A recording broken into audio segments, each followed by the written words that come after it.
ஆண்டவர் இயேசு கிறிஸ்துவில் மிகவும் பிரியமான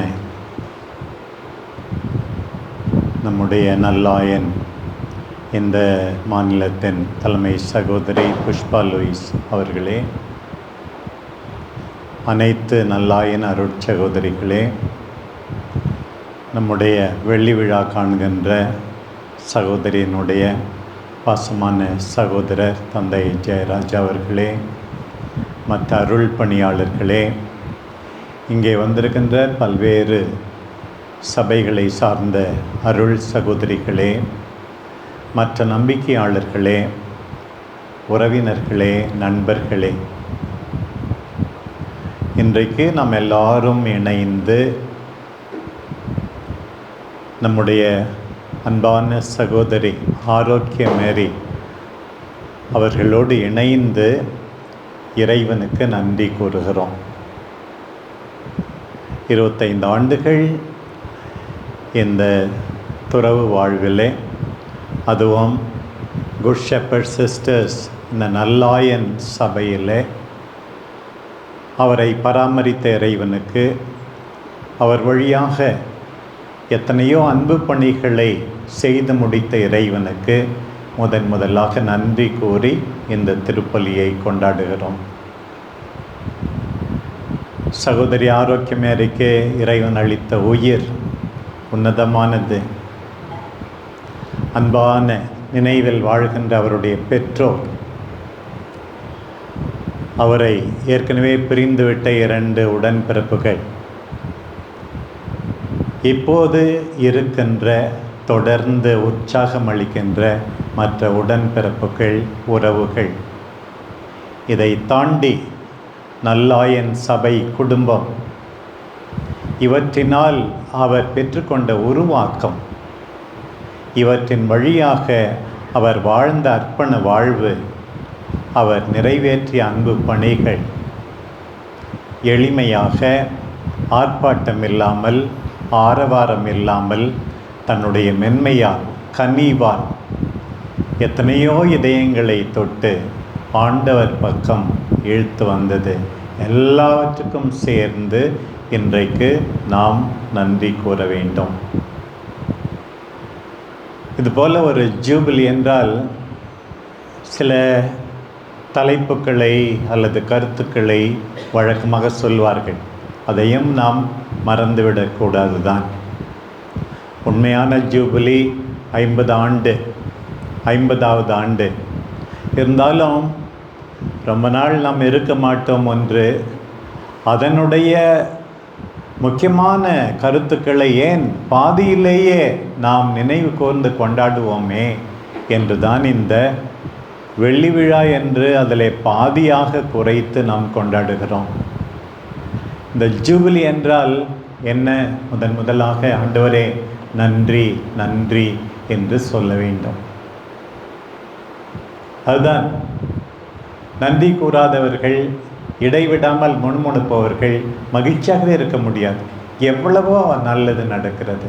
காலையில் நாம் எழுந்தது ஆண்டவருடைய ஆசீர்வாதம் தான். ஆண்டவர் எத்தனையோ செய்திருக்கிறார். எழுந்ததிலிருந்து இதுவரைக்கும் எல்லாவற்றுக்கும் நன்றி கூற வேண்டும். இன்றைக்கு 25 ஆண்டு கால அர்ப்பண வாழ்வுக்காக, பணிக்காக, அத்தோடு சேர்ந்து இத்தனை ஆண்டுகள் தாயின் வயிற்றிலே உருவானதிலிருந்து இறைவன் செய்த அனைத்து நன்மைகளுக்காகவும் நன்றி கூற கடமைப்பட்டிருக்கிறோம். நாமும் இத்தகைய பலியில், கொண்டாட்டத்திலே பங்கு பெறுகிற நாமும் இந்த நன்றி உணர்வை எப்போதும் இழந்து விடக்கூடாது. ₹1 உதவி செஞ்சாலும் மறக்கவே கூடாது. அதுதான் என்னுடைய எண்ணம், விருப்பம், நன்றி.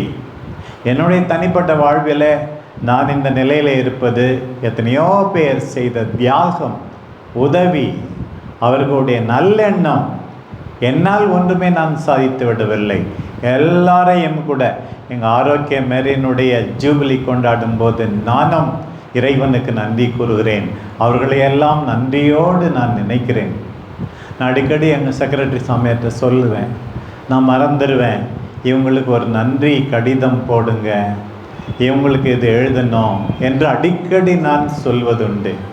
அதே போலத்தான் பிரியமானவர்களே, எப்போதும் நன்றி சொல்ல மறந்து விடாதீர்கள்.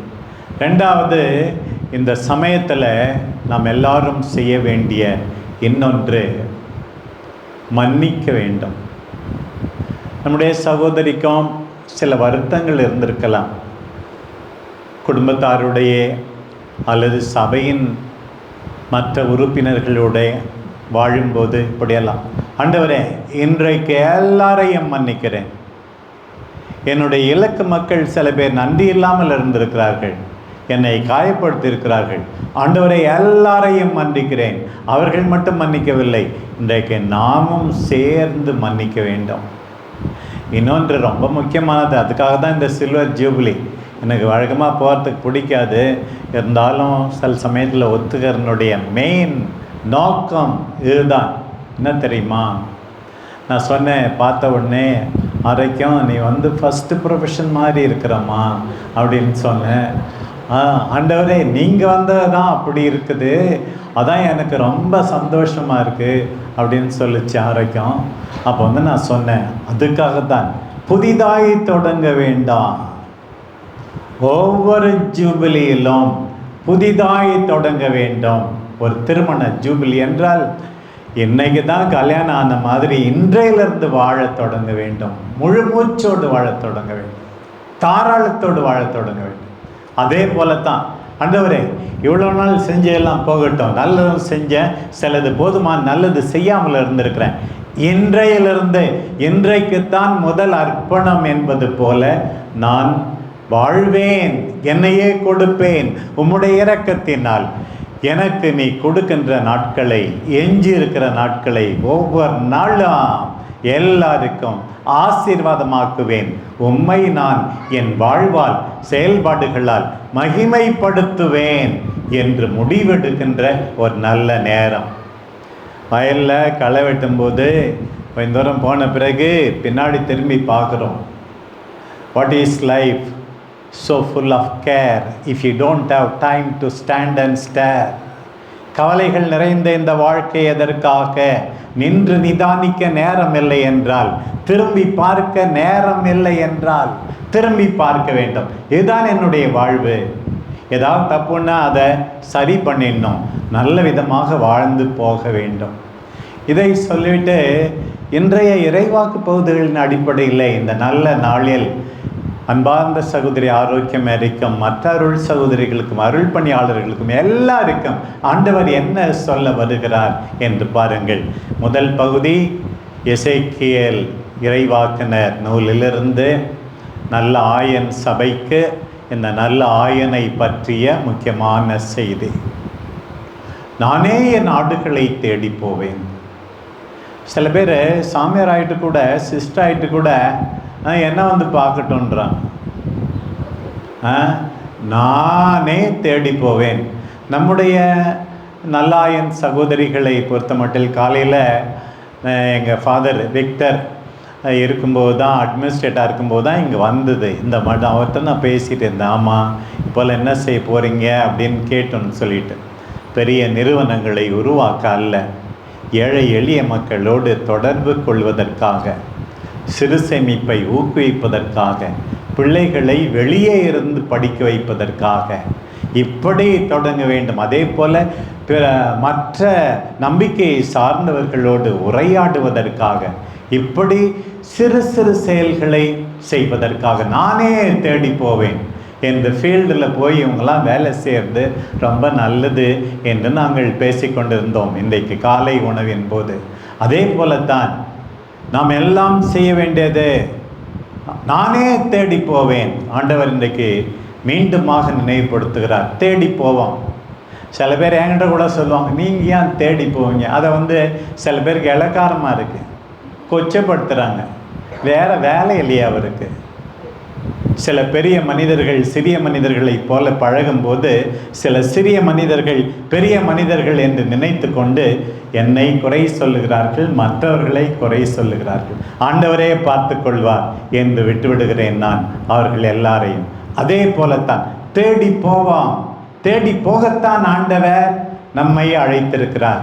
நம்முடைய எளிமை, யதார்த்தம், கள்ளம் கபடமற்ற தன்மை, குழந்தை தன்னை ஆண்டவர் பார்க்கிறார் என்பதை மறந்து விடாதீர்கள். பாருங்க, கடைசியா முடியும் போது ஒவ்வொரு ஆட்டையும் புரிந்து கொண்டு அதற்கேற்ப நான் அதுக்கு ட்ரீட்மெண்ட் கொடுப்பேன். கொழுத்தது இருக்குது, கொஞ்சம் அடக்கணும், அதை ரொம்ப இழைச்சி போயிருக்கு, இந்த எக்ஸ்ட்ரா ஒரு கிளாஸ் மில்க் கொடுக்கணும். அதுபோல் நோயுற்றது இருக்குது, அது மருந்து கொடுக்கணும். கால் ஒடிஞ்சு போயிருக்கு, கட்டு போடணும். நம்முடைய ஃபவுண்டர்ஸே சொல்கிறாங்க இல்லையா, ஒரே ஒரு ஆள் உலகம் எல்லாத்துக்க விட பெரியவங்க அப்படின்னு சொல்லி. தனி மனிதர்களை மதிக்க கற்றுக்கொள்வோம். அதுதான் இன்றைக்கு ஆண்டவர் மீண்டும் அறைகுமறை உங்களுக்கு உணர்த்துகிறார். எல்லாரையும் நான் மதிப்பேன், யாரையும் எடுத்தறிந்து பேச மாட்டேன், புண்படுத்த மாட்டேன். எல்லாரும் முக்கியம், நம்முடைய உறவுகள் முக்கியம், நண்பர்கள் முக்கியம், ஏழை மக்கள் முக்கியம். இப்படி நினைக்க ஆண்டவர் அழைக்கிறார் பாருங்கள். இன்றைக்கு அருமையான 2வது வாசகம் பேதுரு எழுதிய முதல் திருமுகத்திலிருந்து கொஞ்சம் கஷ்டமான பகுதி இருந்தாலும் அதுவும் நமக்கு நம்பிக்கை ஊட்டுகிறது. என்ன சொல்லியிருக்கு பாருங்க, நாம் எல்லாரும் ஆண்டவர் உயிர்த்த ஆண்டவரில் நம்பிக்கை கொள்வதால் குன்றா எதிர்நோக்குடன் இருக்கிறோம். we have hope. மோட்சம் இருக்கு. சாதாரண சபையில் இருக்கலாம், சாதாரண வேலைகள் செய்யலாம். குன்றா எதிர்நோக்குடன் நாம் இருக்கிறோம். எதிர்நோக்கு நம்ம பார்த்தா, ஏன்பா அப்படி இருக்கிறீங்க? இல்லைப்பா, இந்த உலகத்தோட வாழ்க்கை முடியல, மோட்சன்னு ஒன்று இருக்கு, அதை நம்பிதான் நான் வாழ்கிறேன் என்று நாம் எல்லாரும் சொல்ல வேண்டும், அறிக்கையிட வேண்டும் நம் வாழ்க்கையினால். தொடர்ந்து பாருங்கள், நமக்காக என்ன காத்திருக்குதாம். அழியாத மாசற்ற ஒழியாத உரிமை பேறு விண்ணுலகில் வைக்கப்பட்டுள்ளது. நமக்காக ஒரு ரிவார்டு இருக்கு, அது அழியாது, ஒழியாது, மாசற்றது. கடவுள் நமக்காக வைத்திருக்கிறார். அதிலும் முக்கியமாக அர்ப்பண வாழ்விலே நிலைத்திருக்கிற நம்முடைய சகோதரிக்கு ஆண்டவர் இதை ஒதுக்கி வைத்திருக்கிறார். பாருங்கள், நாம் எல்லாரும் நம்முடைய நம்பிக்கையின் வழியாய் பாதுகாக்கப்பட்டிருக்கிறோம். ஆண்டவரே, என்னை பாதுகாத்ததற்கு நன்றி, உம்மையே நம்பி இருக்கிறேன், நீர் என்னை பாதுகாக்கிறீர் என்று இன்றைக்கு மீண்டும் சொல்ல வேண்டும். எத்தனையோ சோதனைகள் இருக்கலாம் அழைப்பு வாழ்விலே. இதற்கு பேதுரு என்ன சொல்லுகிறார்? நீங்கள் புடமிடப்படுகிறீர்கள், உங்களுடைய ஒளி உண்மை நிலை வெளிப்படாம், புடமிடப்படுகிறீர்கள், அதற்காகவே நீங்கள் துன்புறுகிறீர்கள்.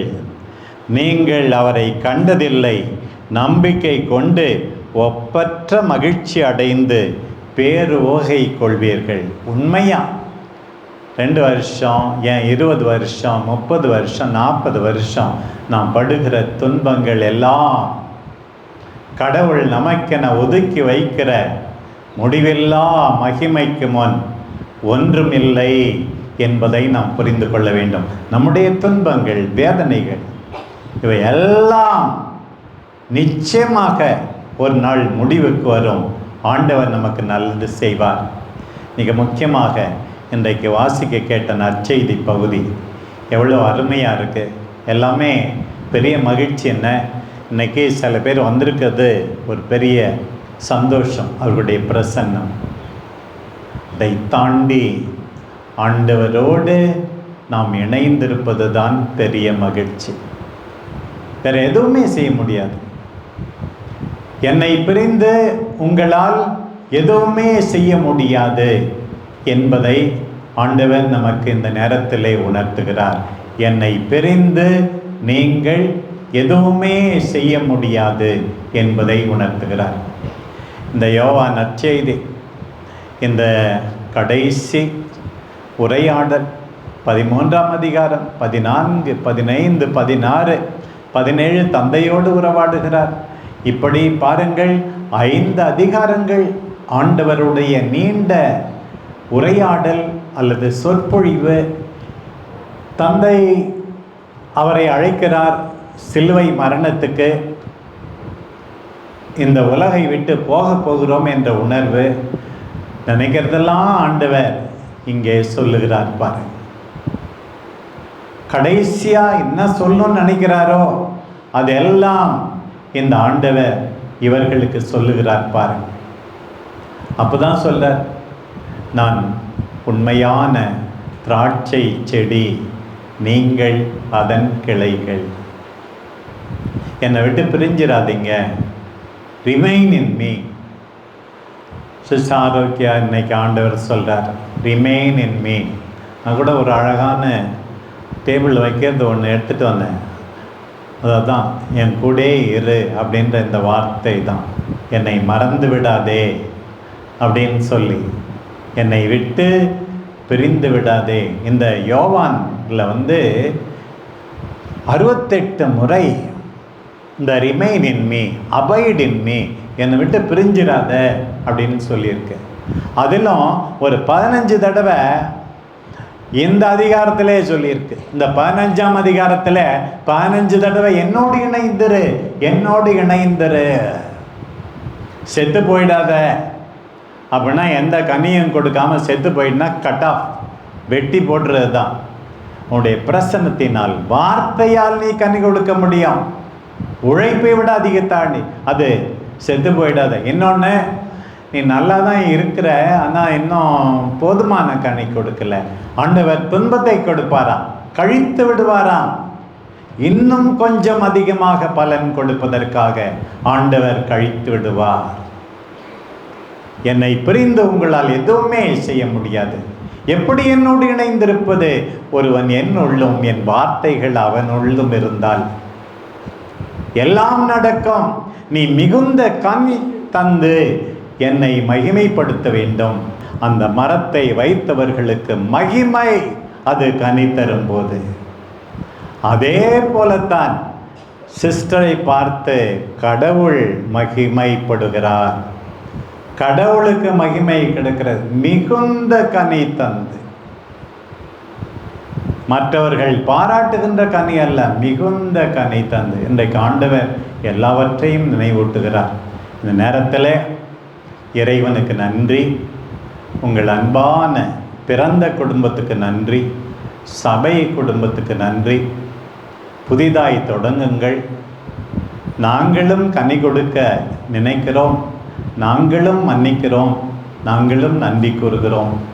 நம் அன்பு தாய் அன்னை கன்னி மரியா, என்னாலும் நன்றி கூறிய தாய், என்றாலும் குன்றா எதிர்நோக்குடன் இருந்த தாய், என்னாலும் தாராளமாக மன்னித்த தாய், நம் எல்லாருக்காகவும் குறிப்பாக ஆரோக்கிய அன்னை, இந்த ஆரோக்கிய மேரிக்காக சிறப்பான விதத்தில் பரிந்து பேசுவாராக.